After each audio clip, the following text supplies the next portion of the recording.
back to the latest episode of Let Me Be Frank with myself, Simon Houston, and the man himself, Frank McAvennie. Yep. Another episode in the bag. It's going great guns. Frank, are you enjoying it? I'm really enjoying it. Yeah, it's great. Yeah. Reminiscing with a couple of good friends of mine. Buddies, some legends from the past, from your West Ham past. Guys, you know what to do? Hit the subscribe button, follow, all the usual stuff. Let's get the numbers up and get Let Me Be Frank out there. We have another cracking guest today. Tony Gale, another West Ham legend. Don't get much better than that, Tony. You pulled out all the stops to get this, man. Got the big guns out. Aye. How are you, Tony? Yeah, I'm good, Frankie. I'm good, Simon. Thank you. Looking forward to Frank doing this interview. He's probably going to do fuck all in it, but I'm really looking forward to it. Yeah. So I told you. You were saying it makes a difference, Frank, asking you questions. It's not the other way around. So yeah. Incredible, Simon. I've done so much work with Frank, and I do sort of all the, obviously work on the TV and everything, but hosting theatres, work with Frank loads. So the shoe's on the other foot now, so far away, boy. So took him about 5 years to understand me right enough, but so 10 years at West Ham, loads and loads of appearances, 1 or 2 goals as well. What are your recollections of the man next to me? So when Frank arrived at West Ham, summer of 86? No, 85. 85 season. And of course that was the boys of 86 were about to have the best season of West Ham's history. What do you remember about this guy coming down from Paisley that you were unable to understand? Well, first of all, Simon, I signed the season before Frank, so I was kind of established in the side by then.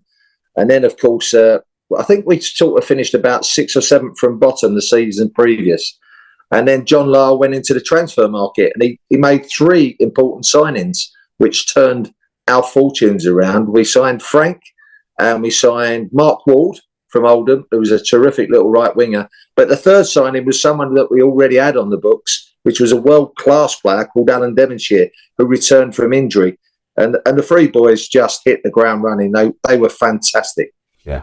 I can't believe that Alan Devonshire was 2 years out injured, because I keep saying he was one of the best players that I've ever played with. Yeah. And that's after an injury like that. So what was it like, Tony, before he got injury? Yeah, I only played against him, Frank, but he was super. He lost a little bit of his pace. Yeah. Lost a bit of his pace when he returned from injury. But you saw him sort of in 3rd gear rather than in 4th gear. You played alongside, but he still remains, everybody says to me, who's the best player you played with?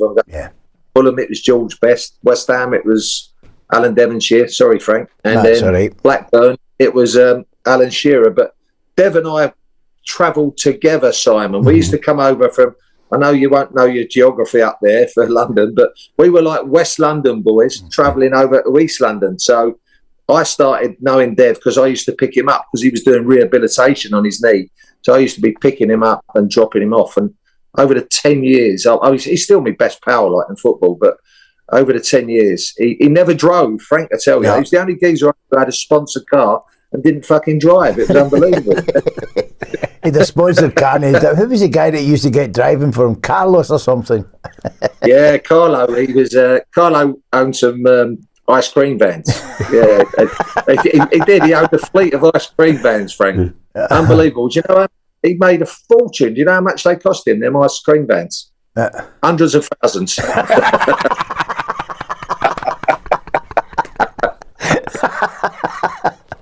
Brilliant. Well, this is going to be good. This is going to be good. Tony, wait to take you right back to the very start of your career, because there can't be that many people who can boast that they played in the same pitch as Bobby Moore and George Best. And you did that as a 16-year-old at Craven Cottage at Fulham, is that right? Yeah, actually, Simon took over from Bobby Moore, who retired. So I had 1 game with Bobby, and I was playing in midfield. Frank, I find that hard to believe, as I was a back 4 player with Dan, but I used to play the holding role in midfield with George Best. But that was some education, and an education both on the pitch and off the pitch as well. Was Frank will testify knowing George. Yeah, it was good. Tony, were you playing in that game? Because it rejuvenated my belief in football when Rodney and George were tackling each other at Fulham. They were trying to get a ball off. Were you playing that game? That was the year before me, Frank. That was a Hereford. Unbelievable. Yeah, I don't know if you get it up there, but we watched the big match Revisited. I don't know if you get that. We've got electricity up here, you know. We've got everything, you know. Well, it's probably on the Disney Channel for you lot, because no one Disney care about us. Right, so that was great. That, I mean, they were dribbling, taking the ball off each other, having fun, and basically that's what training was like. But that's what football's all about. Proper football, entertainment. So you were talking about an education off the pitch as well. So did that mean that you experienced a couple of nights out with Bestie? Oh yeah, more than that, Simon. Because they were such a worldwide draw, we were like going on exhibition matches even in during the season all over Europe. So you can imagine going away from the Monday, coming back on the Thursday, then playing on the Saturday. And as apprentices, it was our job to pack all the skips, all the big boxes that you have all the kit in, all ready to go away and everything. But we had some magnificent trips. And I remember George, Rodney and Bobby just saying, like, you're 16, 17 years of age, son, just sit down there over in the corner. Don't talk to any birds. Just look and listen. That stuck with you all your life, isn't it? Yeah, still sitting in the corner, Frank. Yeah. Is there any particular outstanding memories about George Best at his box office best as a hellraiser? It's not a hell-raising story, but I tell the story, and I've told it to Frank, and it's a true story. And Frank used to do this kind of trick, probably because I taught him how to do it with Mark Ward in the gym at West Ham. But George never really turned up on time for training. So when he came in the afternoon, we used to train in the park next door.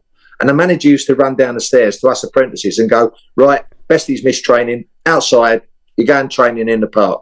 Now, you can imagine this is one of the world's best players turning up late in the afternoon, and we're doing our chores, cleaning boots, sweeping terraces and all that. And you went, oh, no, we've got to train again. Can you imagine four apprentices going like that to train with the best person in the world, best player? Yeah. Anyway, he used to pull up every day, and Frank will tell you he'd have a different lady in the car every day. And this particular morning, Miss World drops him off, Mary Stavitt. Well, our eyes and our mouths were like, just can't believe it. Like, Miss Wells just dropped him off and he's training. But we go in the park. Before we go in the park, we changed in the dressing room at Fulham called Craven Cottage. It was quite dimly lit.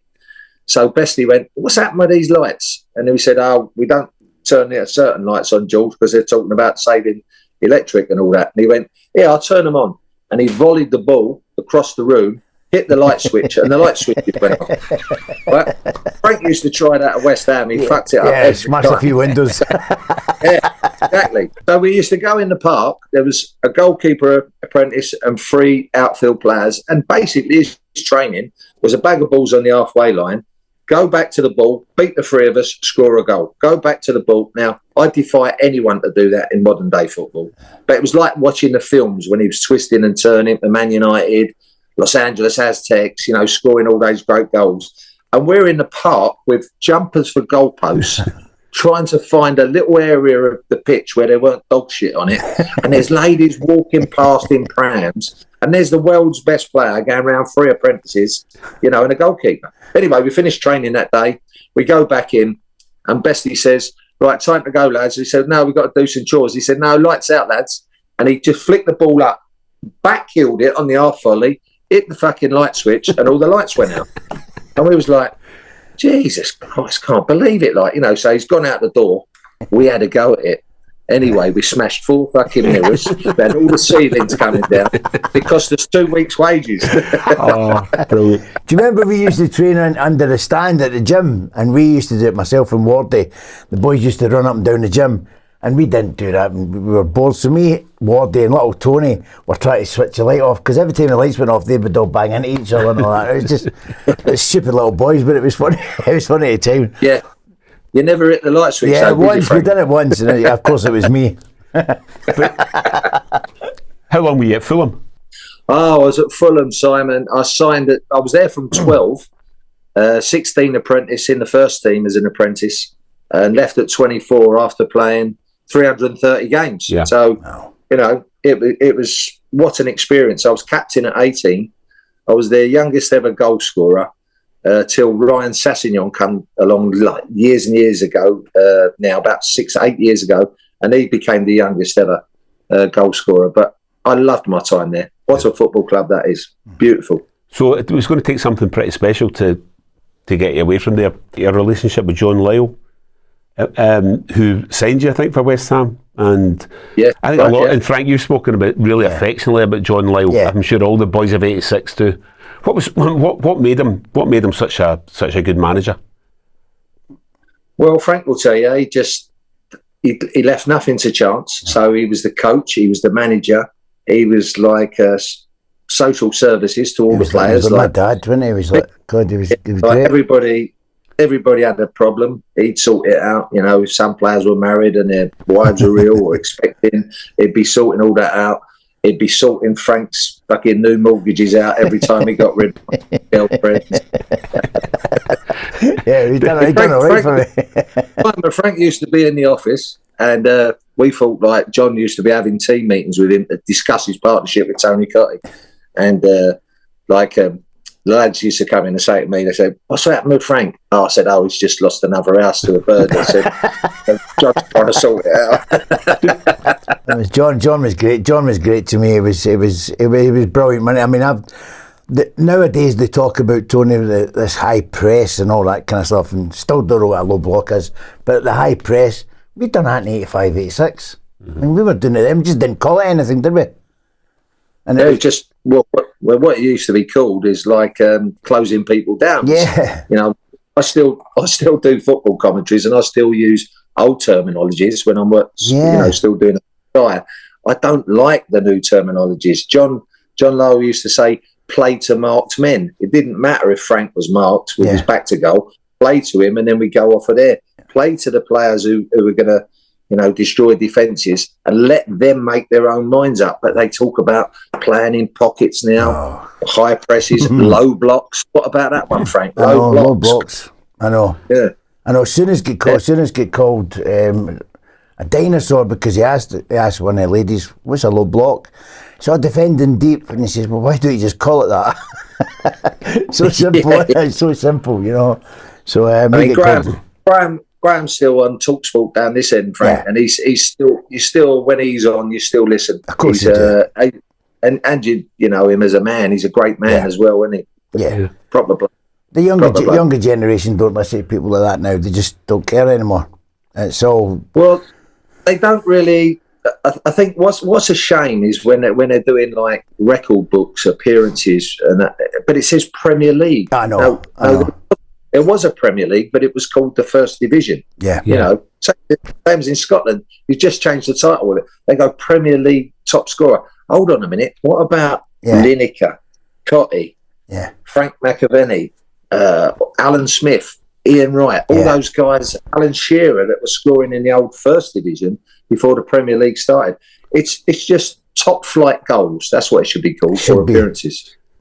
So you were a great team on the pitch in '86. Mm-hmm. You bonded. You were all like a kind of band of brothers. Yeah. But what led to that? They were obviously, you socialised together. You must have been in some scrapes. And I'm pretty sure the man to my left was central to a few of them. I think so. He was the one, Simon, that you couldn't tell your missus you were going out with.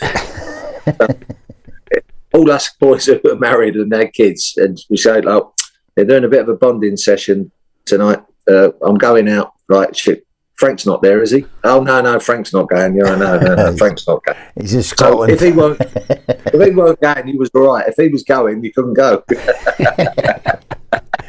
We didn't call him Frank. We called him Fred. Fred. It was good. It was pretty good. I got him into all the clubs in London, which was pretty good. Aye. And you walking into Stringfellas. I remember we were out one night and Ray Stewart came in and he says, "They're not letting me in." And there was about 12 of us and we says, "Come on." We've all walked round and they went, "Hello, Frank," and he's come in. He's there. And you go. Ray Stewart. Ray Stewart, I always think about, when I think about someone with almost a perfect penalty kick record, I always think of Ray Stewart. He was deadly for 12 years. I was gutted because when I went to West Ham, Ray took a penalty, never missed.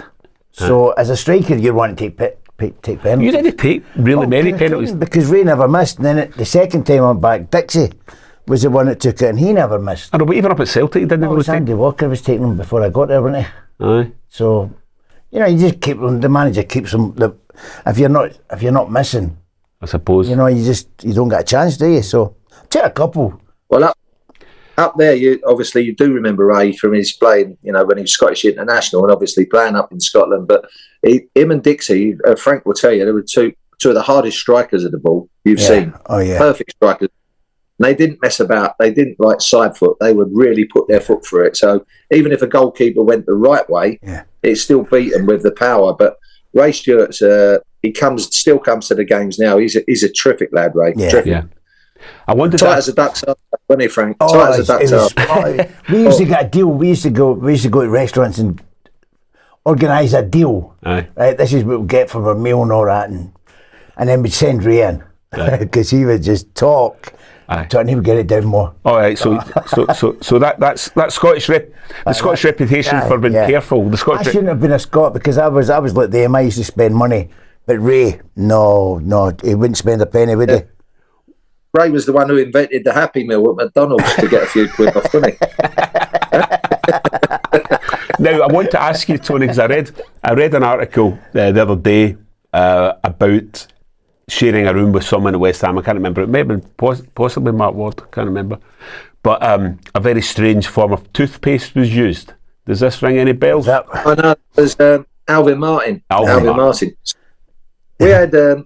it's Frank to tell you, like when you're room partners, we really got on, myself and Alvin. Like he was our captain, but you have different sleep patterns, didn't you? Some would like to stay awake, watch the telly. Some like to go to sleep early. Some get up early. Some get up late. So Alvin was an early riser. I was a late riser, but I used to watch the telly till the little girl come on the chalkboard. You know, do you remember? I remember. Like the test card they used to call it, didn't they? So I used to watch it till then and then get up late. So Alvin used to sod off to breakfast, and then he used to come back and wake me up after breakfast, and then we used to go and have a walk, just to stretch our legs.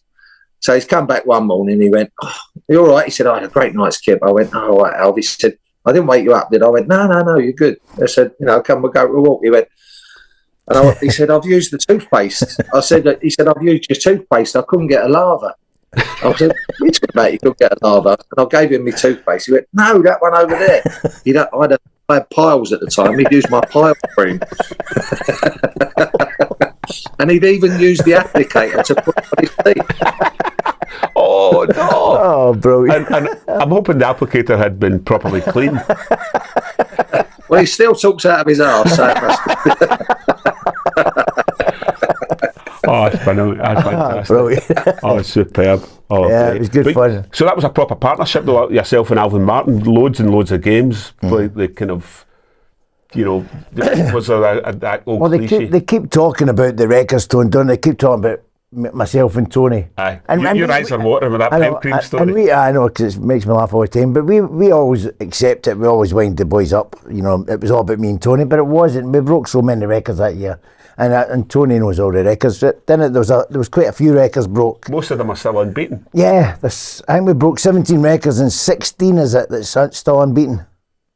Yeah, I think so, mate. I couldn't recite them all. I know I'm good on Sky, but I ain't that good without my paperwork in front of me. But no, we did defensive records. Longest amount of minutes. Phil Parks, the goalkeeper, without conceding a goal. Most home wins, most away wins. Record goal scorers like Frank and Tony as well. Record goal scorers as combination, the pair of them. Yeah. But we had the record defensive record by far of conceding against, and that was even after conceding. I think we conceded late on in the season, Frank. Last game against Everton, when it was over, we conceded 3 goals. Otherwise, it could have been even better. But no, we had all kinds of records. And Frank will tell you, when you're playing in a team, and we had so much fun, didn't we, Frank? So much fun. Everybody, we all still talk to each other now. I'm 64 years of age, and I pick the phone up to Frank just to see if he needs any more money sent up to him. It's no problem. Yeah, it's true. I mean, we didn't win anything, but it's like a team that won won everything. I was talking to one of our pals, and we'd done him on a show, Julen Dixon, and I was saying, if we were allowed to change one person in that team, you know, I would, unfortunately, I said it would be Stevie Walford out and Julen Dixon, and I think we could have won the treble, never mind just the league. That one person. And don't forget that season, Frank, because he came back after that. Billy Bonds didn't play that season. I know. So Billy Bonds would have been absolutely brilliant in the middle of midfield as a holding player. You know. But no, you're right with Julian. I mean, that's not being unkind to George or Stevie Wolford, who were both terrific players in their own right. Yeah. So those are the happy times. You're there for 10 years. You left in 1994. Am I right in saying that there's maybe a kind of bitter taste in your mouth when you left? I know there was a story attached to your testimonial as well, which I was quite surprised to read about. The bitter taste wasn't the pile cream either. It was. Yeah, I'll be laughing about that all day now. I was promised a 2-year contract. My contract was coming to the end of that season. I was promised a 2-year contract, and I'd spoken to the chief executive and the chairman. They said they promised me, but just before we played Southampton on a Saturday, drew 3-3. That secured Southampton secured their first division status that day. But my testimonial, I kind of was a little bit sour taste in the mouth. It was the next day. So we had 34,000 against Southampton, only 10,000. Well, I say only 10,000. That's a great turnout for the Republic of Ireland came to play before they went to the World Cup. So already I felt a little bit, we could have done that at another time. I'd have got a better crowd, 10 years service. I haven't moved on. I haven't had transfer fees. But the double whammy was before the game, they said, we're not going to renew. We're not going to give you another contract. They called me into the office. Harry called me into the office with Billy, who was the manager, and they said, we're not going to give you that contract now. And I thought, oh, thanks a bunch. What a lovely time to tell me just before I'm running out with my family of my testimonial game. So, but I tell you, everything turned out well because I spent the summer looking for clubs. Nothing was coming along. And that was 2 weeks before, and then I got the call from Kenny, a great man. Frank knows him as a lot better than me, but I had him for a year, and what a bloke that is. A legend. Got a call from him. Can I get up for a friendly? It was the week before they were playing in the Charity Shield to go and play against Celtic at Hampden Park. Yeah, so went up there. It was just a run out, really. But then I got my contract after that and made my debut at Wembley in the Charity Shield against Cantona and Mark Hughes. Yeah. So that, I mean, do you remember fantastic. phoning me? Sorry. Do you remember phoning me and saying, "What's Kenny like?" I'm saying, "No, he's a great lad, one of the funniest guys." I says, "Have you spoke to him?" He says, "Can't understand a word he's fucking saying."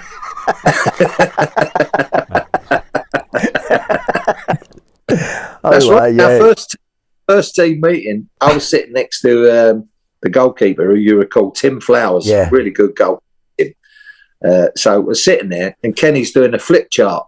I see my name. I'm starting the first game in the Premier League season away at Southampton. He's doing the flip chart, and he's going on and on and on about who's doing this, where we're picking up, doing this, that, all that, and all that.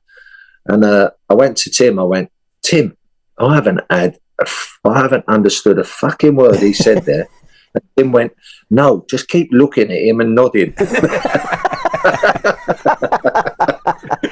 But I'll tell you though, Frank, when he spoke, when you did, he was very good, uptight, personal. Yeah. And when he spoke, you listened. What a guy! Oh, what a guy is! What a player! I mean, I was fortunate to play alongside him in Scotland, and it was just a dream come true for me. So it was good. Now I speak to him, and he was my idol, Tony. But I told you he was my idol when I was growing up as a kid. He was at Celtic, so it was. And he's so humble, Frank, isn't he? Oh, he's so humble, yeah. Like you said, but as I said to you, he's one of the funniest guys you ever meet because he loves a wind up. Mm-hmm. He's a bit like him. He loves an absolute wind up. So anyone that he got on. Does it all the time though, doesn't he? Yeah, he does constant, it all the time. Constant, yeah. I used to, because I was a senior player up there at the time, about 35, and it was really funny because I came into a dressing room full of superstars: Alan Shearer, Chris Sutton, Tim Sherwood, Tim Flowers, Graham Rousseau, Henning Berg, Wilcox, Ripley. Everybody knows that team. Colin Hendry, who you know, Kevin Gallagher, great Scots players up there as well. And I was only in there a week, and they and Ray Harford, who I knew extremely well because he was in my first days at Fulham, was the coach alongside Kenny. So they was having a team meeting, and I'm sitting in on this team meeting. They're going about the bonuses, and they're going, you know, we ran Man United close last year, but we know they're on better bonuses than us. And I was just sitting there thinking, well, the bonuses are a lot fucking better here than they're at West Ham. I'm quite happy with them, you know. Yeah. But I was just sitting there listening, and they went, well, someone's got to go in and see him. And I went, well, they all looked at me, and I've only been there like 4 days, and they've gone, Tone, you're the most senior one. You go in there and sort these bonuses out. I thought, for fuck's sake, how am I going to do this? What am I going to do? Just sign me contract. Anyway, knock on the door. Ray's in there with Kenny, and Ray Arthur said to me, what the fuck do you want? You've only been here 4 days. He said, like, you know. I said, Ray, I've just been in there. The lads have asked me to come in. They were talking about the bonuses, blah, blah, blah, blah. And I said, look, I'm really fine with them, but I think they're being a bit greedy. So that's when they knew they had a proper team player in their hands. Yeah, that's it, yes. It was like being on Celebrity in the Jungle. You know, when they offer them the food, you go, oh, fuck it, I'll have it. Don't worry about the rest. Yeah. So did you get the bonus? Yeah, they got it. They got it. Great negotiations by me, Frank. Of course. So that was a great time. I didn't do nothing. A great time to be at Blackburn. So you've been 10 years at West Ham, very unlucky in '86, but of course you turn up at Blackburn and you win a league title. And you've already mentioned a good Scottish element there as well. Yeah, I mean, I played alongside Colin Simon, so I mean, I know you guys know him up there. What a fella that was as well. Still speak to him. I spoke to him last week. Cool. Yeah, brilliant. I speak to him every now and then, Frank, and he's still the same, Colin. Yeah, fit as a fiddle. Still playing football. I know. You know, still playing football. And you know, when he plays football now, I think I'm 64. I reckon Colin's about 58. I can imagine he's still flinging himself in the way shots, block them. Yeah. We used to call him the human shield. He just used to sling himself in front of everybody all the time. Yeah. You know, regardless of the consequences. A great team player, Colin. Great team player. Are you still in touch with Chris Sutton much? Do you speak to Chris? Yeah, speak to Sutty. I brought a book out in September, and I rang Sutty up and said, would you contribute and Kenny? And they were both brilliant and Timmy Sherwood as well on behalf of them. You know, the stories that we had at Blackburn. But Sutty's a really good lad. I mean, he comes over a bit stupid on the telly, and he just says things for effect. But I think he's got a really great sense of humour. Well, he was actually he was my room partner up there. He was my room partner. God, and I was I was like a marriage guidance counsellor for him up there. God. He was 23 and I was 34, and he just met his young lady who he's still married to, Sam now. Lovely lady. But as you can imagine, he's moved from Norwich to Blackburn. We're all living in the same hotel. So she's in the hotel all day. She's obviously got nothing to do. And then when I come back, it's like, he's saying this, and she's saying this, he's saying that. But obviously, it was very difficult for a young couple starting up there. So it was me, like Uncle Tony, wasn't it? You know, I kept his marriage together for him. He owes me that. Yeah. He owes me it. I don't know about owes you, mate. Frank, I didn't do very well for you, though, did I? No, he didn't. I don't think anyone could have done anything for me, too. And that was you're nice and settled now. You and Moya. I'm well settled now. Yeah, I'm under the thumb now. Aye. Yeah, but Chrissy's got about five kids now. Yeah, he's got a few kids. And Sam is lovely. She's a lovely girl. Yeah. Did you follow his career when he came up to Celtic and he played alongside Henrik Larsson? And the reason I ask, because everyone talks about SAS, Sutton and Shearer at Blackburn, but I think Chris himself has said that Henrik Larsson was as good, if not better, a partner. But there was three of them, really, wasn't there? I mean, everyone up here forgets about John Hartson. It was another one. Playing the wee triangle. Do you know, it was the three of them were tremendous, and it was Chris. John actually recognises Chris and says, look, for him to get in, it was hard. But Chris used to go to centre half or midfield. He would drop into and let John and Henrik play. So Yeah, he could versatility. He could play anywhere, really, could he? Yeah. He was such a good player, such a clever player as well, Chris. Yeah. And because he looked a little bit ungainly because he's a bit tall and loose-limbed, isn't it? He looked like he wasn't aesthetically to the eye. It was like, no, he's not quite that classy player. But he was. Yeah. He was a classy player. Great partnership with Shearer, like you said. Great partnership with Larsson.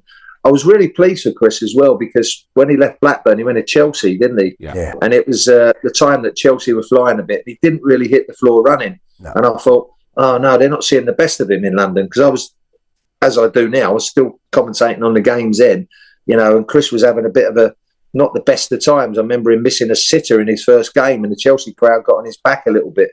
But I was doing all these phone-ins, trying to reassure Chelsea fans what a good player he was. But he kind of resurrected himself at Celtic again, didn't he?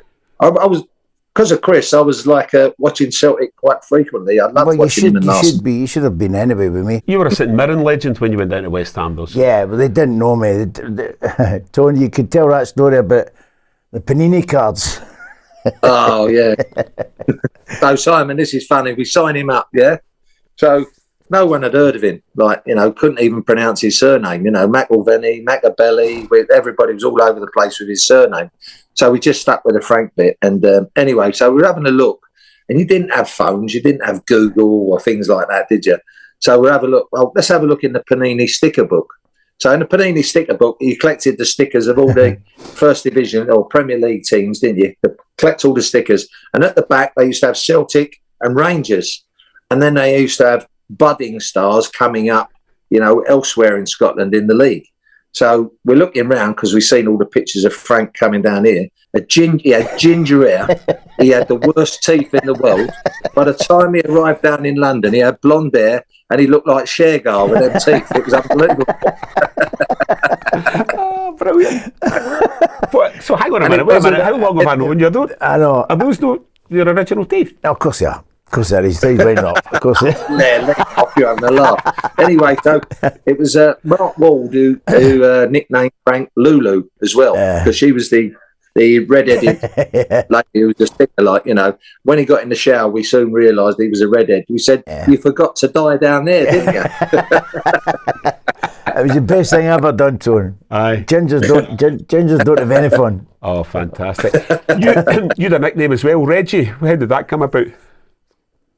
That was before Frank came, actually, Simon. It was centre forward before Frank called Dave Swindlurst, who was a terrific lad. There was Dave Swindlurst and a guy called Steve Whitten. Yeah, they were there when I came, weren't they? They were still there. Yeah. And, but Swindles was he said, because I got straight into it and I was taking the mickey out of the boys, because Frank tell you, the West Ham, although it's East London, no one really took the mickey out of each other till the likes of myself and Frank come down.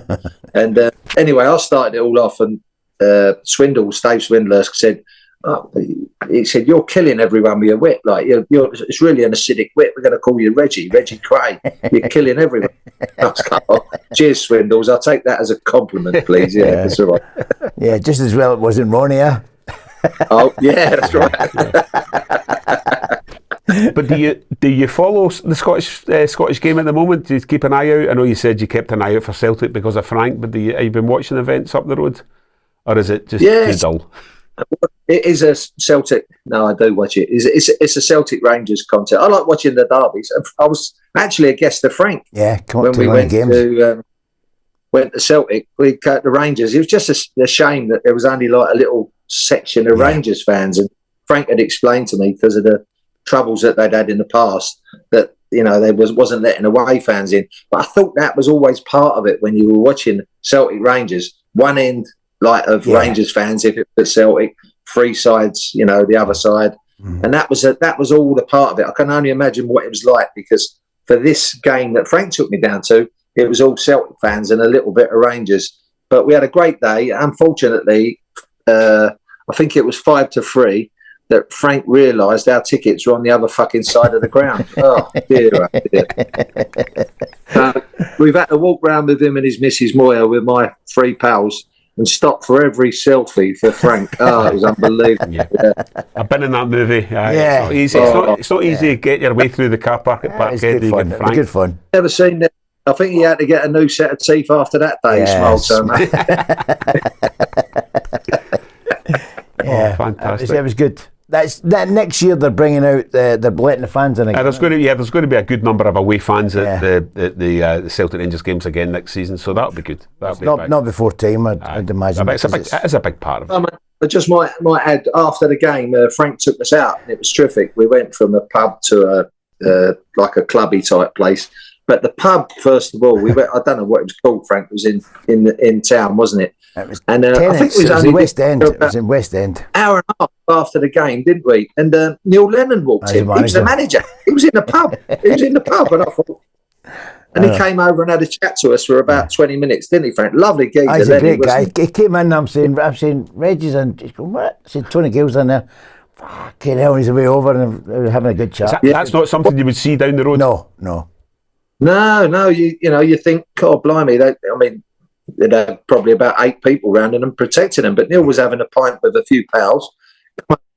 Had a pint with us. Lovely fella. Mm-hmm. And I thought, this is how football should be. Yeah. This is proper. Yeah. This is how managers should be.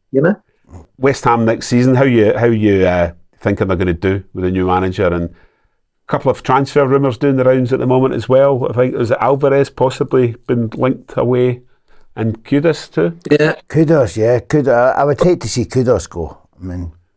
I can't see him going, actually, because Kudus has probably got another 4 years on his contract, as has Alvarez, and they were the 2 boys that came in under the new director of football, Tim Stuyton. So I can't see them going.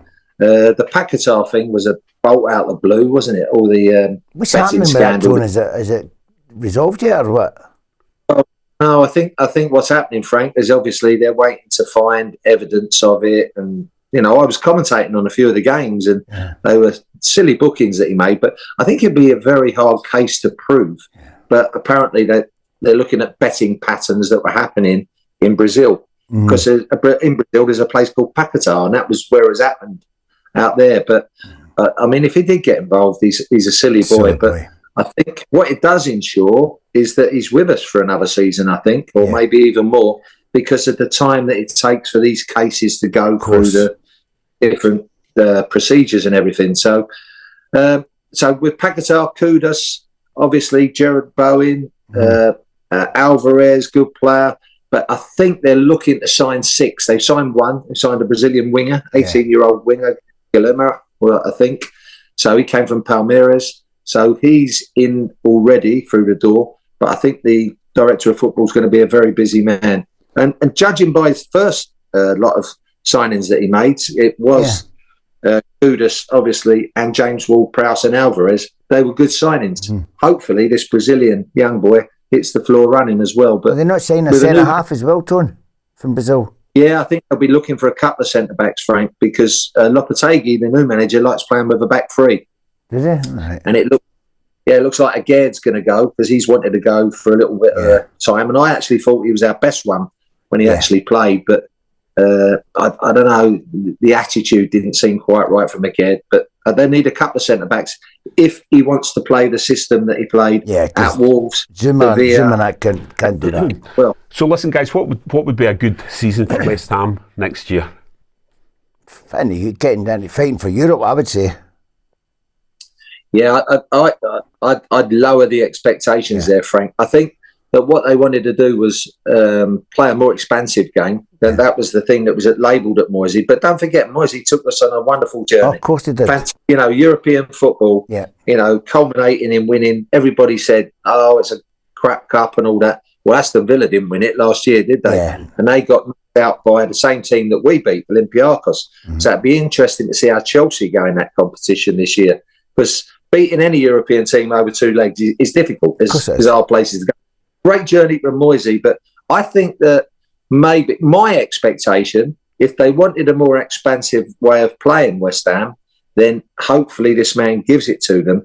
But I think he's going to find it hard to get above where Moisey actually found us this season. So I think that would be the expectation. Better football, but try and match what Moisey's done in respect of league positioning, because it's a tough old league, league. Now, before we finish up, we're in the middle of the Euros at the moment. As we record this, it's the morning after the Denmark game, so this will probably go out when the knockouts are taking place. But if we can focus on England so far, they're top of the group. They've won a game and they've drawn a game. Yet everyone's world's ending, apparently. What is that all about? I think it's the way they're playing, isn't it, Tony? Yeah, it's the way they're playing, and it's, worrying signs coming out the camp. I mean, the last game against Iceland, which they lost before they went there, you could see a few signs. And he's struggling to put players like Bellingham and Foden and Rice and Kane, but I don't really see the problem. They're terrific players. Yeah. Terrific players. But you've got to formulate a way of playing. They're talking about, we're not pressing right. Frank explained it earlier. Just close people down and work hard. When you ain't got the ball, work hard. When you have got the ball, play. Because we've got the players. I mean, Scotland, unfortunately, lost to Germany, which we kind of expected to do, then got a draw. But Scotland would love to have those players at their disposal, wouldn't they? Scotland have to play like they play because they haven't got the players. But England have got the players, yet they kind of played like Scotland, didn't they? They just sat back and would you drop Kane? No, I think I'll keep him, Frank, because if somebody up there, he's got to stay up the field, though. He can't keep dropping back. Yeah, this should have been sorted out ages ago. And the manager should have sorted out a way for England to play. And you're right, Harry, you don't need to drop deep because there's Foden in there, there's Bellingham in there, there's Rice in there, there's Saka there, Eberechi Eze, who's a terrific player. You probably won't see him a lot up there, but for Palace, and some really good players, and Bowen as well. I think Bowen could be a starter. But all the players that you've mentioned, he made a statement, Southgate, saying we've not got a replacement for Kevin Phillips. And I'm thinking, what? Or Calvin Phillips? Yeah. And I'm thinking, he's been absolutely horrendous at West Ham this year. I mean, it's the boys just not played at Man City. And I don't really see the need to play two holding players when you've got Rice. Exactly. And if you can't say to Jude Bellingham, when we ain't got the ball, defend. Foden, defend. You do it for City, you do it for Real Madrid, defend. You help Declan out. When we got the ball, just go and express yourselves. I can't really see the problem. When you see Portugal play Vitinha, Bernardo Silva and Fernandes. Tell me who's the holding player there. There's no holding player. So let them play. Let them play. Well, listen, we're just about out of time. Tony, thanks very much for coming on and catching up with your old pal again. It would be good to have you on again at some point. You never know, we might let maybe Frank on the road and go down south. Yes, that would be nice. And come down, catch you before a West Ham game or something. Maybe do that. Yeah, that'd be good because I'm out and about doing the Premier League, so I'm seeing all the games. So it'll help Frank because he doesn't know fuck all about the football, I tell you. Well, how true is that? I think Frank's got an appointment to get that ginger hair sorted again. No, I'd love to see you go back to the old McAvennie. Let's get Lulu. Let's get Lulu on the podcast, right? Lulu, if you're watching, don't shout. That's it. Well, that's a nice way to leave it. That's Tony, absolute pleasure. Yeah, brilliant. Thanks for absolute brilliant, Tony. Thanks, mate. Simon, thanks, mate. Thanks, Frank. All right, good luck with it. I'll see you soon. Great. Cheers. All right, pal. Bye-bye. Cheers. What a brilliant episode. Fantastic memories with Tony and his old pal Frank. So thanks for watching. Thanks for listening. You know what to do. Hit the subscribe button. Hit the follow button. Really good to get the numbers up. And join us again for the next episode of Let Me Be Frank.